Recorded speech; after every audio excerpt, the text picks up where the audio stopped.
우리나라에서 한동안 베스트셀러로 팔렸던 책 가운데 마음을 열어주는 101가지 이야기라고 하는 그런 책이 있습니다.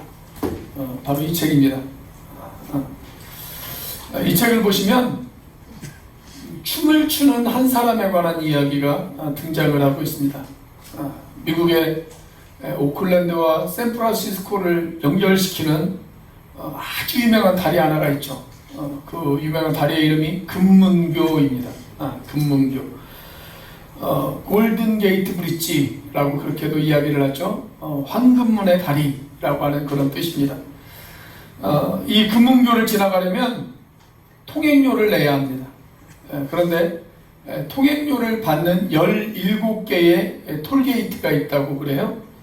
그런데 어느 날 이 책의 저자가 이 다리를 지나가다가 그 통행료를 내는 곳에서 이렇게 통행료를 내려고 하는데 그 안에서 돈을 받는 사람이 음악을 크게 틀어놓고 막 열심히 춤을 추면서 그렇게 일을 하는 거예요. 그 조그마한 박스 안에서 막 음악을 큰 소리로 틀어놓고 춤을 추면서 그렇게 일을 합니다. 그 모습이 너무나도 재미있어서 이렇게 질문을 던졌습니다. 지금 뭐 하십니까? 그렇게 물어봤어요. 그랬더니 이분이 저는 지금 이곳에서 파티를 즐기고 있습니다. 그렇게 이야기를 하더래요. 자, 얼마 후에 다시 그곳을 지나갔습니다. 그런데 똑같은 사람이 또 똑같은 행동을 하고 있는 것입니다. 그래서 이번에는 먼저 이렇게 이야기를 했대요. 오늘 또 파티를 즐기고 계십니까? 그렇게 물어봤어요. 그랬더니 이분이 물론이죠. 그렇게 이야기를 합니다. 그런데 호기심이 생겼어요. 그래서 다시 한번 물어봤습니다. 아니, 그런데 왜 당신은 이렇게 파티를 즐기고 있는데 옆에 있는 다른 톨게이트 안에 든 사람들은 파티를 즐기고 있지 않습니까? 그렇게 물어봤대요. 그러자 이분이 뭐라고 이야기를 하냐면 저 사람들은요 지금 파티장에 들어가 있는 것이 아니고 관 속에 들어가 있는 것입니다. 아침 8시 반부터 오후 4시 반까지 저 사람들은 관 속에 들어가 있는 시체입니다. 저 사람들이 관 속에 들어가 있다면 제가 있는 이 박스는 무대라고 할 수가 있습니다. 저는 나중에 춤을 가르치는 댄스 강사가 되어지는 것이 저의 꿈이거든요. 그런데 지금 오히려 돈을 받아가면서 이곳에서 댄스 연습을 하고 있는 것입니다. 그렇게 이야기를 하더래요. 최근 우리 사회에서 가장 큰 문제 가운데 하나가 있다면 바로 고독사의 문제입니다.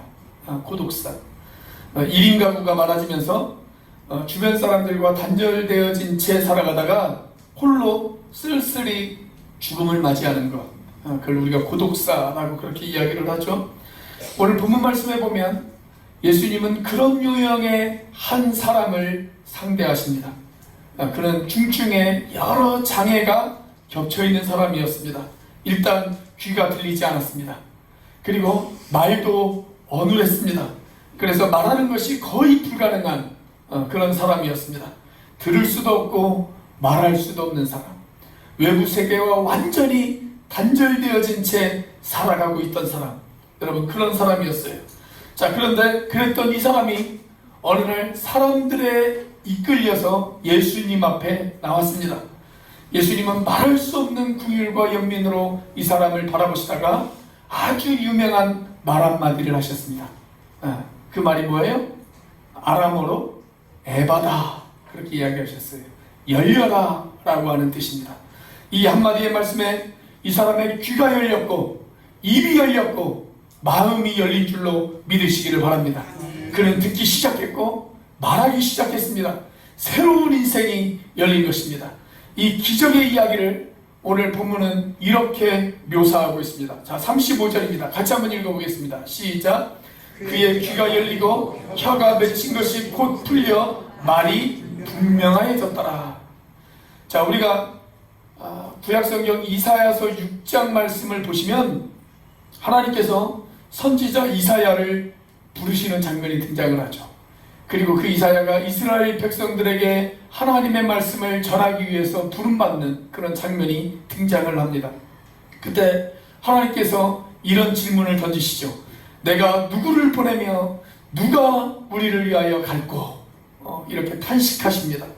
이 물음 앞에 이사야 선지자가 아주 유명한 대답을 하지 않습니까? 내가 여기 있나이다, 나를 보내소서. 그렇게 이야기합니다.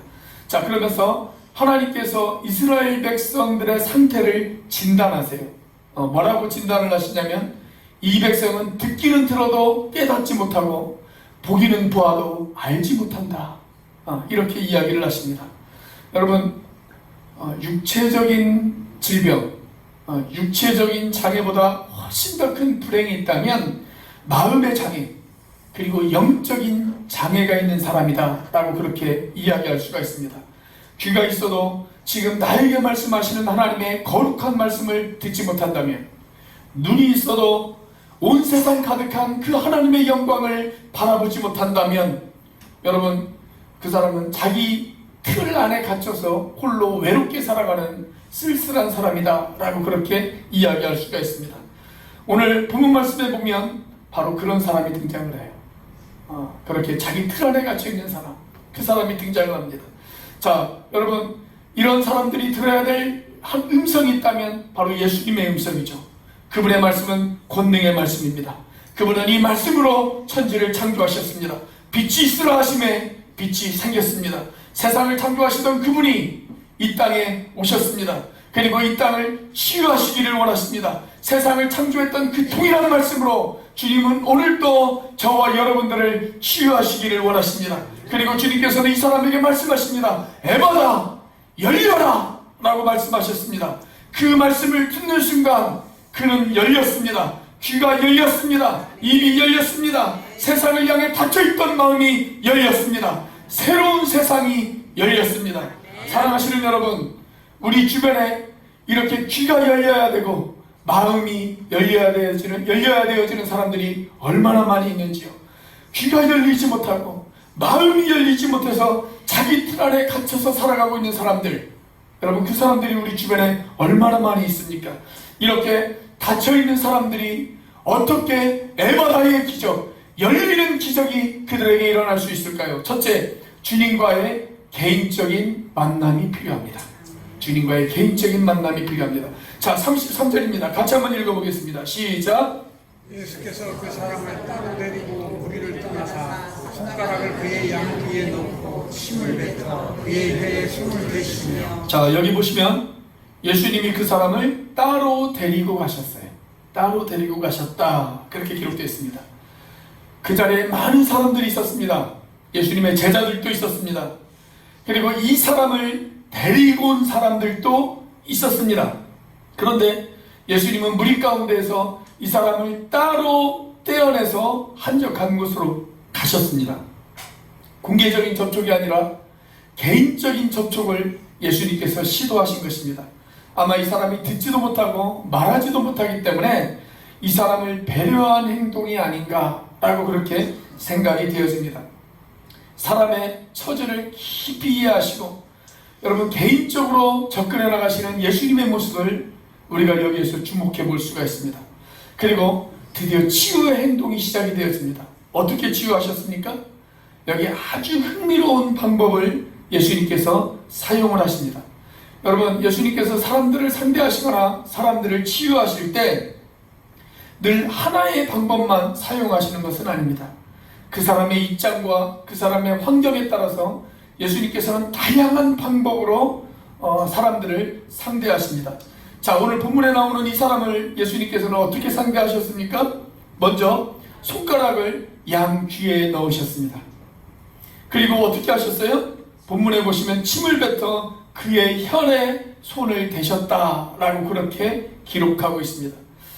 근데 저는 개인적으로 이 번역이 조금 마음에 안 들어요. 이렇게 번역을 해놓으니까 마치 침을 태 하고 그렇게 뱉은 것처럼 느껴지잖아요. 근데 그렇게 뱉으신 것이 아니라 그냥 손에 침을 묻히신 겁니다. 침을 묻히신 거예요. 그리고 그 사람의 혀에 손을 대셨다라고 그렇게 기록이 되어져 있습니다.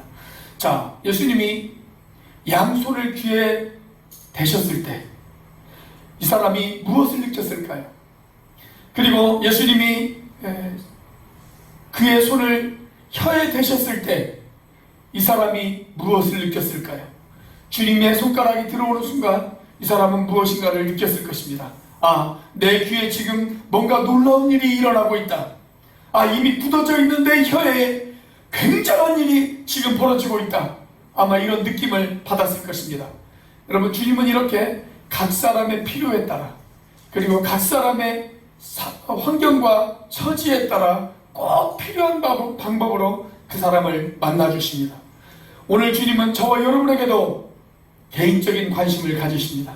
오늘 우리에게도 나에게 필요한 방법으로, 그리고 나에게 맞는 그런 환경에 맞춰서 주님께서는 저와 여러분들을 상대하시고 만나주시는 줄로 믿으시기를 바랍니다. 나의 처지를 아십니다. 그분은 나의 갈등을 아십니다. 나의 고민을 아십니다. 나의 좌절을 아십니다. 그리고 내가 꼭꼭 감추었던 내 속에 있는 부끄러움을 주님께서는 아십니다. 나의 두려움도 아시고 나의 불안도 아십니다.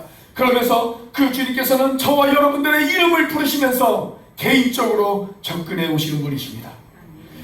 제가 복음서를 읽으면서 늘 마음 가운데 감동이 되어지는 것 가운데 하나는 뭐냐면, 예수님께서 각 사람의 이름을 부르신다는 것입니다. 각 사람의 이름을 부르세요. 우리가 요한복음 10장을 보시면 예수님이 당신을 가리켜서 뭐라고 이야기를 했냐면, 나는 선한 목자다, 이렇게 이야기를 하셨습니다. 그런데 요한복음 10장 3절 말씀에 보시면 목자가 양을 인도할 때 각자의 이름을 부른다, 그렇게 이야기하고 있어요. 여러분, 이 말은 사실입니다. 우리는 사람들에게 이름이 다 있죠. 사람들을 부를 때 이름을 불러요. 그리고 또 이름을 붙여주는 존재들이 있더라고요. 요즘은 개나 고양이 같은 애완동물에게 사람들이 이름을 붙여주더라고요. 자, 그런데 팔레스타인에서는요, 목장에서 기르는 양들에게 각자 다 이름을 붙여줘요. 양 한 마리 한 마리마다 다 이름이 있습니다. 그리고 선한 목자는 그 양들의 이름을 다 압니다. 선한 목자가 되신 우리 주님께서는 저와 여러분의 이름을 부르시는 분이신 줄로 믿으시기를 바랍니다. 삭개오야, 마리아야, 마르다야, 봉선아, 이렇게 이름을 부르십니다. 봉선이는 저희 어머니의 이름입니다. 네, 가끔 방송을 보시니까 그렇게 이름을 부르십니다. 네, 내 처지와 나의 절망과 나의 고독과 내 눈물을 아시는 주님, 그리고 그에게 가장 좋은 방법으로 다가오시는 주님, 내 이름을 부르시면서 나를 고쳐주시는 주님, 여러분, 그 주님께서 저와 여러분들에게 관심이 있으십니다. 그리고 저와 여러분들에게 다가오십니다. 우리를 고치십니다. 우리의 이웃들을 고치십니다. 사랑하는 여러분, 내 이웃들이, 내 사랑하는 자녀들이, 내 사랑하는 가족이 주님을 만나고 그들의 인생이 새로워지기를 원하시고 계십니까? 그렇다면 그들이 개인적으로 주님을 만날 수 있도록 도우셔야 됩니다. 그들이 개인적으로 주님을 만날 수 있도록, 인격적으로 주님을 만날 수 있도록 그들을 위해서 기도하시고, 그리고 그들을 꾸준히 예수님 앞에 초청하시고, 그리고 그렇게 만날 수 있도록 권면하실 줄 아는 저와 여러분들이 되시기를 주님의 이름으로 축복합니다. 자, 에바다의 기적 어떻게 가능할까요? 둘째, 하나님의 도우심을 구해야 합니다. 자, 본문의 34절입니다. 같이 한번 읽어보겠습니다. 시작. 하늘을 우러러 탄식하시며 그에게 이르시되 에바다 하시니 이는 열리라는 뜻이다. 여기 보시면 하늘을 우러러 보셨다, 그렇게 기록되어 있어요. 하나님의 도우심을 구했다라고 하는 이야기죠. 저는 가끔 이런 의문이 들 때가 있습니다. 성경에 보면 기도할 때 하늘을 우러러 기도할 때가 참 많아요. 하늘을 우러러 기도할 때가. 그런데 우리는 언제부터인가요? 눈을 감고 고개를 숙이고 그렇게 기도를 합니다. 그것이 꼭 나쁘다는 이야기는 아니에요. 집중하는 차원에서는 그것이 훨씬 더 좋은 일입니다. 집중이 잘 되니까요. 그런데 그것만이 기도의 유일한 형태는 아닙니다. 특별히 복음서에 보시면 단 한 번도 고개를 숙이고 눈을 감고 기도했다는 기록이 없어요. 그 군대에 가면 무조건 1인 1인 1종교를 갖죠. 한 사람이 한 종교를 가져야 됩니다. 그렇게 이제 교회에 오는 그 사병들을 보면 예배 시간에 처음에 찬양을 하잖아요.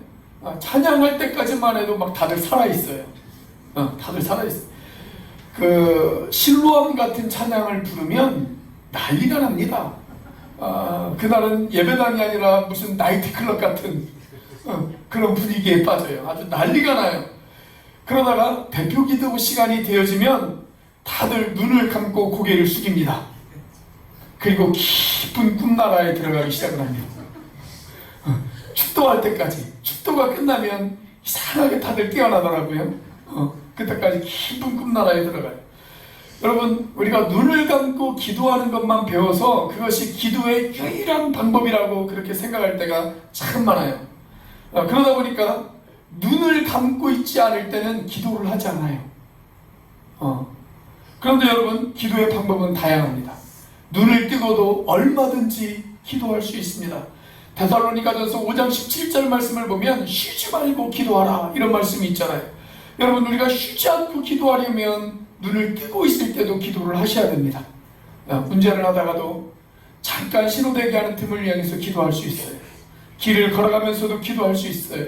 설거지를 하면서도 기도할 수 있습니다. 뉴스를 보면서도 기도할 수 있어요. 특별히 이번에 수재를 당한 사람들 얼마나 힘들고 어렵습니까? 주님, 저 사람들을 불쌍히 여겨주세요. 이렇게 얼마든지 우리가 기도할 수 있지 않겠습니까? 저는 가장 아름다운 기도의 자세는 하늘을 우러러 기도하는 모습이다 라고 그렇게 생각이 되었습니다. 제가 신학생 때 밤 11시부터 12시까지가 제 기도 시간이었습니다. 이 시간이 되면 눈이 오나 비가 오나 바람이 부나 저는 기숙사 옥상으로 올라갑니다. 그리고 그 옥상을 서성거리면서 기도하기 시작을 합니다. 하늘의 별들을 바라보면서. 그리고 저희 기숙사 뒤에 솔밭이 있었거든요. 그 솔밭을 바라보면서 그 솔밭에 있는 소나무들이 마치 성도들인 것처럼 생각하고 그렇게 기도를 했습니다. 제가 제일 좋아하던 기도의 환경은 이런 환경입니다. 비가 올 것 같은 날씨에 바람이 세게 부는 거예요. 바람이 세게 부는, 그렇다고 태풍은 아니고요. 바람이 좀 센 바람이 부는 것. 그렇게 센 바람이 불면 그 센 바람에 제 옷과 머리카락이 막 날려요. 제가 그때는 머리카락을 좀 길렀거든요. 저희 아내가 무지 싫어했는데 제가 머리를 좀 길렀어요. 약간 좀 장발로 길렀어요. 바람이 불면 머리카락이 막 날린단 말이죠.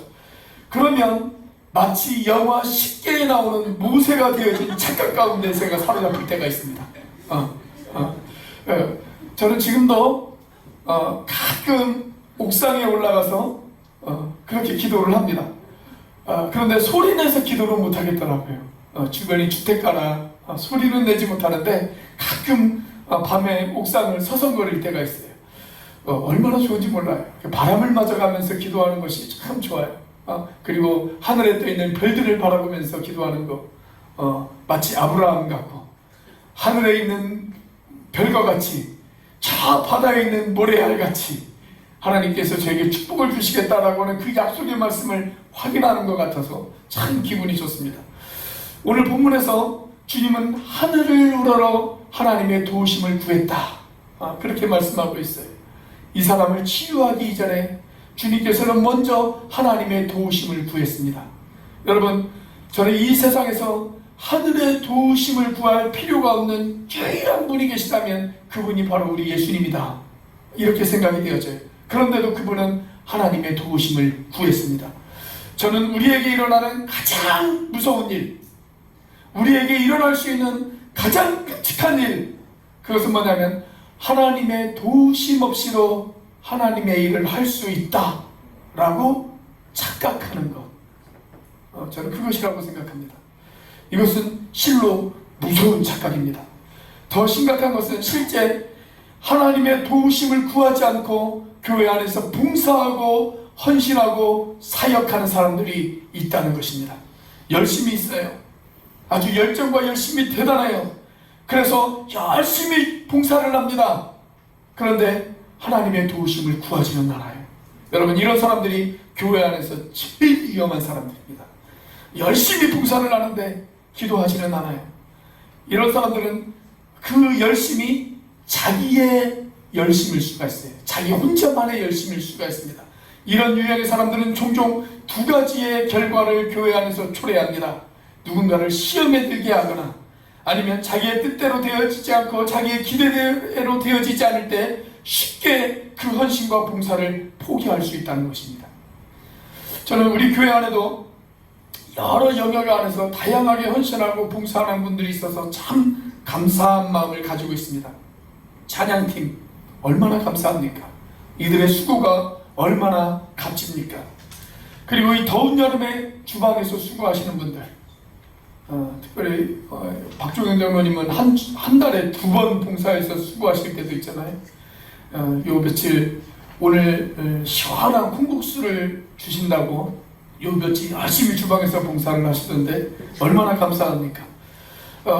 여러분, 주일학교 교사들, 그리고 청소와 안내와 예배 순서를 맡아서 수고하시는 분들, 여러분, 그분들이 교회 안에서 월급을 받습니까? 뭘 합니까? 그냥 순수한 봉사란 말이죠. 어떤 대가도 없이 하는 봉사인데 어떤 때는 사람들에게 상처를 받을 때가 있어요. 그러면 내가 왜 이런 대접을 받으면서 이 고생을 하나? 이런 생각이 들 때가 있잖아요. 그러면서 봉사의 자리에서 떠나버릴 때가 있단 말이죠. 그래서 여러분, 이렇게 봉사하는 분들일수록 가장 필요한 것이 있다면 하나님의 도우심을 구하는 것입니다. 하나님의 도우심을 구하는 것. 그러나 우리가 주님을 바라보고 주님의 도우심을 구하지 않고 봉사를 하게 되어지면 여러분, 쉽게 상처가 되어질 때가 있어요. 쉽게 낙심에 빠질 때가 있습니다. 그러나 기도하면 새로운 힘이 찾아옵니다. 기도하면 사람을 바라보지 않고 하나님을 바라보게 됩니다. 그리고 그 힘과 능력을 가지고 봉사를 하면 지치지 않습니다. 그래서 봉사하는 사람일수록, 선교하는 사람일수록, 교회에서 중요한 일을 하는 사람일수록 특별히 하나님의 도우심을 구하면서 봉사하는 자세, 그것은 매우 중요한 일입니다. 다시 경고합니다. 하나님의 도우심 없이 헌신하는 것, 하나님의 도우심 없이 봉사하는 것, 여러분, 그것은 가장 위험한 일입니다. 저와 여러분들이 그런 사람이 되어지지 않기를 주의 이름으로 부탁드립니다. 내 힘, 내 노력, 내 열심만 가지고 헌신하고 봉사하다 보면 조금 일하다가 쉽게 지칠 수가 있어요. 조금 일하다가 쉽게 포기해버릴 수가 있습니다. 그래서 사랑하는 여러분, 우리가 먼저 하늘에 계신 하나님 앞에 나와야 합니다. 그리고 고개를 들어 하늘을 우러러 그분의 도우심을 구해야 합니다. 그러면 새로운 능력이 저와 여러분들에게 임하게 되어질 것입니다. 그 능력으로 우리가 지체들을 섬길 수 있기를 바랍니다. 그 능력으로 우리가 봉사할 수 있기를 바랍니다. 그 능력으로 헌신도 하고, 그 능력으로 선교도 하고, 그 능력으로 전도도 하고, 그 능력으로 지체들을 섬길 수 있는 저와 여러분들이 되시기를 주의 이름으로 축원합니다.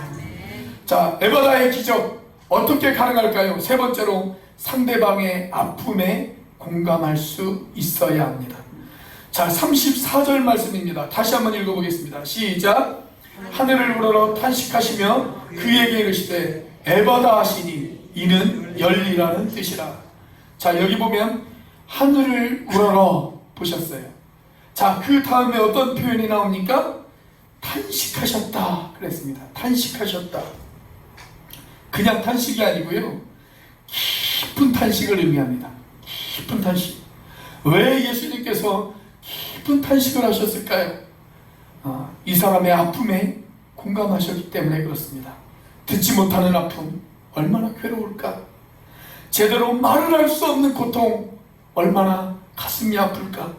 주변 사람들에게 무시당하고 조롱당하는 슬픔 얼마나 마음 가운데 상처로 남아있을까? 이 사람의 견딜 수 없는 고독과 아픔을 느끼시면서 예수님께서는 탄식하고 계셨던 것입니다. 어쩌면 그 사람을 바라보시면서 예수님께서는 눈물을 흘리고 계셨는지도 모르겠습니다. 여러분, 탈무드에 보니까 이런 말이 있어요. 이웃들과 고통을 함께 느낄 때 그때 비로소 이웃의 고통을 치료하는 도구로 쓰임받을 수가 있다. 아주 중요한 말입니다. 여러분, 잘 한번 들어보시길 바랍니다.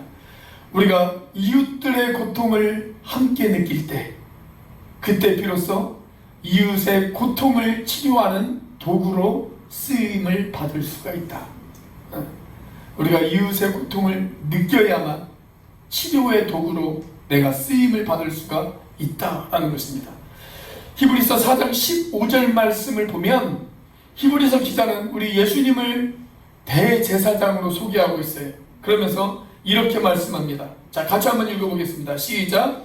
우리에게 있는 대제사장은 우리의 연약함을 동정하지 못하실 리가 아니요 모든 일에 우리와 똑같이 시험을 받으시니로되 죄는 없으시니라. 자, 여기 보면 예수님을 대제사장이라고 묘사하면서 우리의 연약함을 동정하지 못하실 리가 아니다 라고 말합니다. 이중 부정이 나와요. 동정하지 못하실 리가 아니다. 그 말은 곧 무슨 말이에요? 우리의 연약함을 동정하신다는 얘기죠. 우리의 연약함, 우리의 나약함, 우리의 실수와 우리의 실패와 우리의 슬픔을 그분은 공감하신다는 이야기입니다. 자, 그런데 여기 동정이라고 하는 단어를 한자로 풀어서 이야기하면 함께 느끼는 것을 말합니다. 남의 어려움을 내 일처럼 여기고 같이 느끼고 아파하는 것, 그것이 바로 동정이에요. 동정. 그렇습니다, 여러분. 예수님은 우리의 고통을 함께 느끼십니다. 여러분의 좌절을 아십니다. 여러분의 분노를 아십니다. 여러분의 속상함을 아십니다. 나의 고통, 나의 분노를 그분께서는 아십니다. 나의 방황을 아십니다. 나의 답답함을 아십니다. 나의 억울함을 아십니다. 나의 견딜 수 없는 부끄러움을 그분이 아십니다. 나의 무기력함도 아십니다. 어쩔 수 없는 좌절을 아시고 그 아픔을 이해하십니다. 그래서 그분은 우리를 고치실 수 있는 분이십니다. 그것을 아시기 때문에, 그걸 느끼시기 때문에, 그걸 공감하시기 때문에 우리를 고치실 수 있는 분이십니다.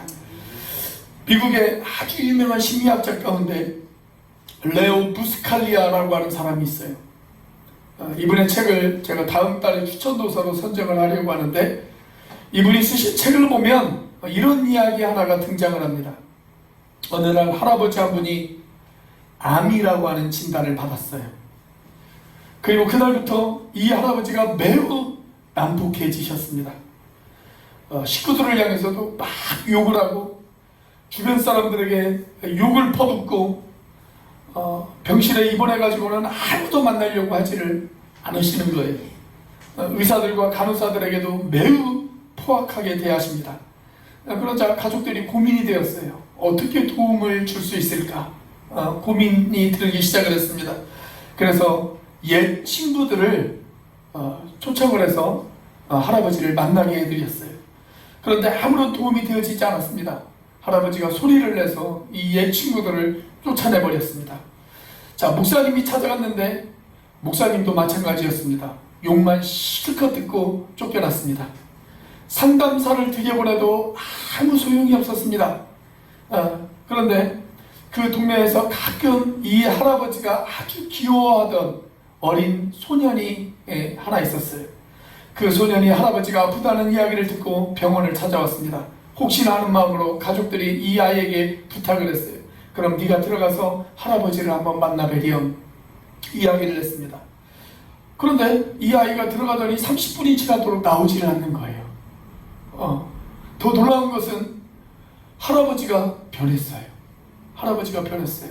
많이 누그러지시고 부드러워지셨습니다. 너무 이상해가지고 그 어린아이를 붙들고 물어봤습니다. 너 어떻게 했니? 물어봤어요. 그러다 이 어린 소년이 대답하기를 이렇게 이야기를 합니다. 저 아무것도 안 했는데요. 아무것도 안 했어요. 그냥 할아버지하고 같이 울었어요. 할아버지하고 같이 울었어요. 이 할아버지의 아픔을 나의 아픔으로 느끼면서 더불어 껴안고 함께 우는 순간 이 할아버지의 마음이 치유된 것입니다. 치유된 거예요. 여러분, 우리가 누군가의 아픔에 공감할 수 있을 때 저와 여러분이 치료의 도구로 사용되어질 수 있다는 것입니다. 저도요, 사람들에게 기도의 부탁을 받을 때가 참 많아요. 일주일에 적어도 한 10건 이상은 기도 부탁을 받는 것 같아요. 솔직하게 말하면 어떤 때는 제 몸이 바쁘기도 하고 피곤하기도 해서 기도를 부탁을 받고도 그냥 형식적으로 기도할 때도 있습니다. 기도를 안 하지는 않아요. 성도들이 기도를 부탁하고 다른 사람들이 기도를 부탁했는데 기도를 안 할 수는 없잖아요. 그래서 기도를 하기는 해요. 잠깐이라도 기도를 하긴 합니다. 그런데 간절히 기도하지 못할 때가 있어요. 그러면 아무 일도 일어나지는 않습니다. 그런데 어떤 때는 제 마음이 움직일 때가 있어요. 마치 제가 아픈 것처럼 느끼면서 정말 그 사람과 같은 심정으로 그렇게 기도할 때가 있습니다. 그러면 대부분 어떤 변화가 찾아오더라고요. 그 사람 마음에라도, 마음이 변하든지 상황이 변하든지 환경이 변하든지 어떤 변화들이 찾아오더라고요. 여러분, 우리가 누군가의 아픔에 공감할 수 있다는 사실, 여러분, 그것은 얼마나 중요한 것입니까? 저와 여러분들이 그렇게 다른 사람들의 아픔에 공감하며 같이 기도해 줄 수 있는 그런 사람이 되어줄 수 있기를 주의 이름으로 부탁드리겠습니다. 제가 설교 준비를 하다가 어떤 작자 미상의 사람이 오늘 본문을 시로 쓴 내용을 제가 발견을 했습니다. 무려 3페이지가 되는 시예요. 그래서 다 읽어드리지는 못하고 그 중에 한 부분을, 그 한 부분이라고만 해도 조금 긴데 그 중에 한 부분을 제가 여러분들에게 읽어드리도록 하겠습니다. 제목이 뭐냐면 에바다 이야기입니다. 에바다 이야기. 오늘 본문을 근거로 해서 마치 이 시의 저자가 오늘 본문의 주인공인 것처럼 그렇게 공감이 이입되어져서, 감정이 이입되어져서 쓴 시입니다. 한번 읽어드리겠습니다. 나는 10개의 마을로 이루어진 대가볼리 지방에서 살고 있었지요. 눈을 뜨면 맑은 햇살과 고운 새들이 보였지만 이 세상의 소리는 하나도 들을 수 없었지요. 어머니의 따스한 음성도 형제들의 고운 노랫소리도 들을 수 없었지요. 나의 삶은 절망이었습니다. 어느 날 유난히 햇살이 창문을 비집고 들어오던 어느 날 친구들이 내게 몰려왔지요. 그리고 다짜고짜 나를 붙잡고 어디론가 데리고 갔어요. 친구 하나가 수화로 말했지요. 너도 이제 들을 수 있고 말할 수 있게 되었어. 너희의 좌절이 희망으로 바뀔 거야. 내가 대답했습니다. 들을 수 있어? 말할 수 있다고? 미친놈들, 나를 놀리는 거냐? 나는 태어날 때부터 이랬어. 제발 나 좀 그냥 내버려둬. 그때 내 안에 누군가를 볼 수 있었어요.